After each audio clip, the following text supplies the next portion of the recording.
Brought to you bye रजनीगंधा। यूं ही नहीं ताज ताज बन जाता है। शिल्पकारों का हुनर और चुनिंदा संगमरमर ताज को नायाब बनाते हैं।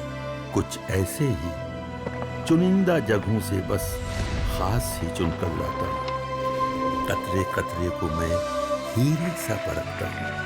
यूं ही नहीं मैं रजनीगंधा बन जाता हूँ। भारत के विदेशी मुद्रा भंडार यानी फॉरेक्स रिजर्व में जबरदस्त उछाल देखने को मिला। सिर्फ एक हफ्ते में ये रिजर्व 3.51 अरब डॉलर बढ़कर 694.23 अरब डॉलर तक पहुंच गया। अब ये खबर क्यों बड़ी हो गई है? क्या इसका आम आदमी पर असर पड़ेगा और क्या ये भारत की अर्थव्यवस्था की मजबूती का संकेत है? चलिए ये सब कुछ थोड़ा विस्तार से समझने की कोशिश करते हैं। सबसे पहले समझिए कि आखिर ये फॉरेक्स रिजर्व क्या होता है। किसी भी देश के पास विदेशी मुद्रा यानी फॉरेन एक्सचेंज, सोना, आईएमएफ के एसडीआर और रिजर्व पोजीशन मिलाकर जो कुल संपत्ति होती है उसे कहते हैं विदेशी मुद्रा भंडार यानी फॉरेक्स रिजर्व। ये रिजर्व किसी देश के लिए एक सेफ्टी नेट होता है। जब भी अंतर्राष्ट्रीय बाजार में डॉलर की कमी होती है या किसी वजह से भारत के केस में रुपया दबाव में आ जाता है तो ये रिजर्व काम आता है। अब सरल भाषा में अगर कहें तो फॉरेक्स रिजर्व किसी भी देश की आर्थिक ढाल की तरह होता है। अब बात कर लेते हैं ताजा आंकड़ों की। आरबीआई के मुताबिक 29 अगस्त को खत्म हुए हफ्ते में भारत के फॉरेक्स रिजर्व 694.23 अरब डॉलर पर पहुंचे।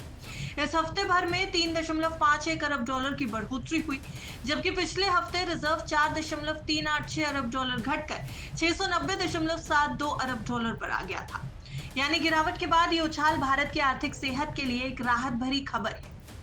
फॉरेक्स रिजर्व कई हिस्सों में बटे होते हैं, तो अब चलिए समझते हैं कि किस हिस्से में कितनी बढ़ोतरी हुई है। सबसे पहले बात करेंगे फॉरेन करेंसी एसेट्स यानी एफसीए की।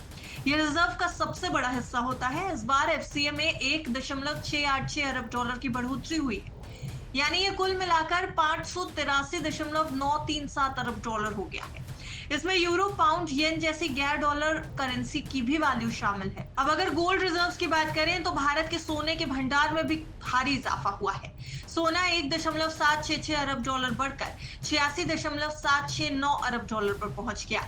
यानी भारत अब सिर्फ डॉलर पर नहीं बल्कि सोने पर भी अपनी पकड़ मजबूत कर रहा है। अब बात कर लेते हैं स्पेशल ड्रॉइंग राइट की यानी एसडीआर की। आईएमएफ के द्वारा दिए गए इस विशेष रिजर्व में 40 मिलियन डॉलर की बढ़ोतरी हुई है। अब ये 18.775 अरब डॉलर हो गया है। आईएमएफ में भारत की रिजर्व पोजीशन की अगर बात करें तो यहाँ भी 18 मिलियन डॉलर का इजाफा हुआ। अब ये 4.749 अरब डॉलर पर है। यानी सिर्फ डॉलर ही नहीं बल्कि सोना और आईएमएफ से जुड़े हिस्से भी मजबूत हैं। अब सवाल ये कि आखिर भारत का फॉरेक्स रिजर्व इतनी तेजी से कैसे बढ़ गया? देखिए इसके पीछे कई बड़े कारण हैं। भारतीय शेयर और बॉन्ड बाजार में पिछले कुछ समय में भले ही विदेशी निवेश कम हुआ हो, लेकिन फिर भी इसकी क्वांटिटी अभी भी इतनी है कि ये फॉरेक्स रिजर्व के ऊपर एक पॉजिटिव असर डाल रहा है। कच्चे तेल की कीमतों में स्थिरता है। आरबीआई का सक्रिय दखल है जिसने रुपए को मजबूत बनाया हुआ है।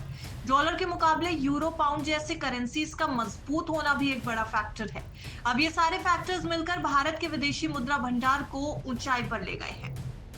अब आप ये सोच रहे होंगे कि इससे आम आदमी को क्या फायदा है, आपको या हमको क्या फायदा है? तो समझिए, असर सीधे सीधे जेब पर पड़ता है। अगर रिजर्व मजबूत होंगे तो रुपया डॉलर के मुकाबले स्टेबल हो जाएगा यानी स्थिर हो जाएगा।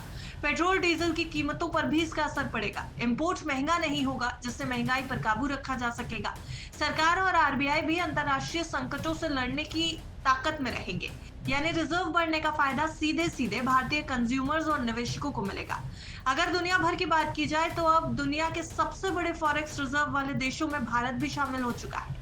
चीन, जापान और स्विट्जरलैंड के बाद भारत का नाम आता है। भारत का रिजर्व 700 अरब डॉलर के बेहद करीब पहुंच चुका है और यह दिखा रहा है कि भारत की अर्थव्यवस्था ग्लोबल लेवल पर कितनी मजबूत होती जा रही है।